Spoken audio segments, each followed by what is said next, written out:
झारखंड विधानसभा के monsoon session के पहले दिन अनुपूरक बजट पारित किया गया। हेमंत सरकार ने 2584 करोड़ रुपए का अनुपूरक बजट पेश किया है। इसके अलावा हेमंत सरकार ने सदन के पटल पर 5 अध्यादेश रखा गया है। माल और सेवा कर, मोटर वाहन करारोपण संशोधन, मूल्य वृद्धि कर संशोधन और मिनरल लैंड अध्यादेश को पटल पर रखा गया है।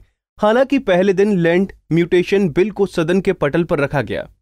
वहीं विधानसभा के मानसून सेशन के बाद शोक प्रस्ताव लाया गया, लेकिन इस शोक प्रस्ताव में सुशांत सिंह राजपूत का नाम नहीं था। सुशांत का नाम इस लिस्ट में नहीं किए जाने से निर्दलीय विधायक सरयू राय ने सवाल खड़ा किया। सरयू राय के सवाल खड़े करने के बाद सरकार ने उनका नाम भी श्रद्धांजलि सूची में डाल दिया। इसके बाद विधानसभा में सुशांत की आत्महत्या की शांति के लिए मौन रखकर श्रद्धांजलि दी गई। आमतौर पर एक आधिकारिक शोक प्रस्ताव आता है विधानसभा में, उसमें नाम नहीं था और मुख्यमंत्री से लेके विपक्षी दल सबों ने किसी को ध्यान में नहीं आया होगा। मैंने देखा तो मुझे लगा कि एक लंबी सूची है कलाकारों की, परंतु सुशांत सिंह का नाम उसमें नहीं है, तो मुझे लगा कि इस नाम को भी इसमें जुड़वाना चाहिए। तो मैंने अपने प्रस्ताव में इस बात को जोड़ दिया कि उनके प्रति भी सदन शोक व्यक्त करता है। वहीं मुख्यमंत्री हेमंत सोरेन ने कहा कि शोक प्रस्ताव में जिनका नाम छूट गया है उनका भी हम सम्मान करते हैं। उन्होंने कहा कि ईश्वर सभी मृतकों की आत्मा को शांति प्रदान करें। बहुत सारे लोग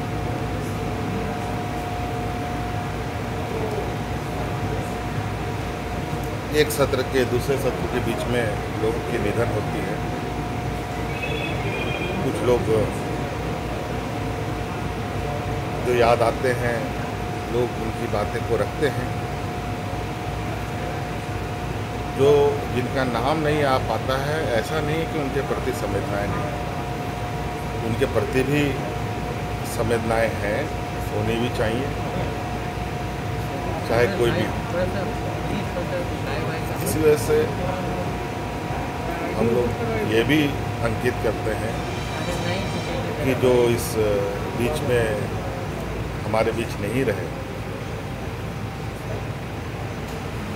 इस देश में या राज्य में या आसपास में, उन सभी की आत्माओं को शांति प्रदान करें। वहीं लैंड म्यूटेशन बिल को लेकर एक बार फिर पूर्व मुख्यमंत्री बाबूलाल मरांडी ने विरोध दर्ज कराया है। उन्होंने कहा कि गरीबों की जमीन से अधिकारी और भूमाफिया गठजोड़ बनाकर हड़प रहे हैं, इसलिए लैंड म्यूटेशन बिल लाने से गरीब लोगों की मुश्किलें और भी बढ़ जाएंगी। सरकार इस बिल को वापस लेनी चाहिए, क्योंकि सिर्फ और सिर्फ भूमि की जो हेर फेर लोग करते हैं, जमीन से जुड़े हुए जो पदाधिकारी, चाहे वो कर्मचारी हो, चाहे सीआई हो, चाहे सीओ हो, एलआरडी हो, या यदि वैसे लोगों को प्रोटेक्शन के लिए आज अगर आप पूरे झारखंड में देखेंगे, बिना बिल के कानून नहीं है, सब किस प्रकार से गरीबों की जमीन को फड़ले से लोग लूट रहे हैं। अभी तो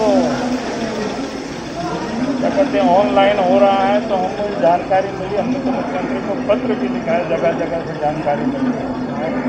तो इसकी जमीन उसके खाते में, इसकी जमीन उसके खाते में, और इस प्रकार से, और सरकारी जमीन भी ऐसे खाते में चढ़ा कर जमीन लूटने की भूमाफिया के साथ मिलते हैं।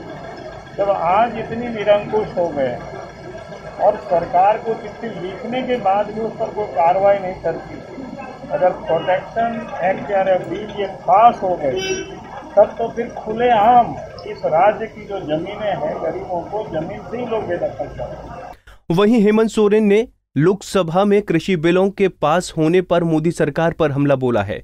सोरेन ने कहा कि केंद्र सरकार की कई नीतियां युवाओं और किसान विरोधी हैं, इसलिए उनका विरोध किया जाएगा। देखिए, केंद्र का जो नीति है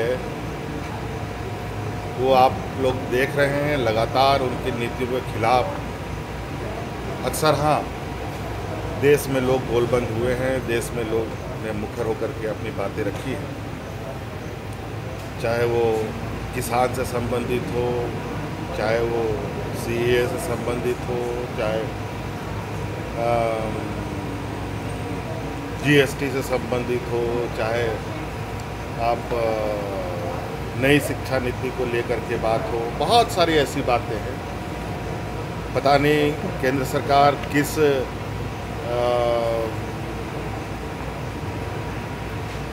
मंशा से नीति बनाती है।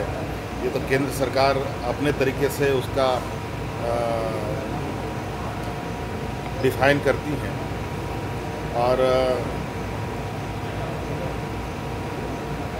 वास्तविकता कुछ और दिखता है। और किसानों से जुड़ा विषय है तो निश्चित रूप से अगर कि उसमें खामियां हैं तो केंद्र सरकार उस पर पुनर्विचार करे। झारखंड के मानसून सेशन के पहले दिन कोरोना को लेकर सावधानी बरती गई। अब देखना यह होगा कि क्या कांग्रेस के विरोध के बाद लैंड म्यूटेशन बिल 2020 को लेकर सरकार का क्या स्टैंड रहेगा। पंजाब केसरी टीवी के लिए रांची से आशुतोष सिन्हा की रिपोर्ट।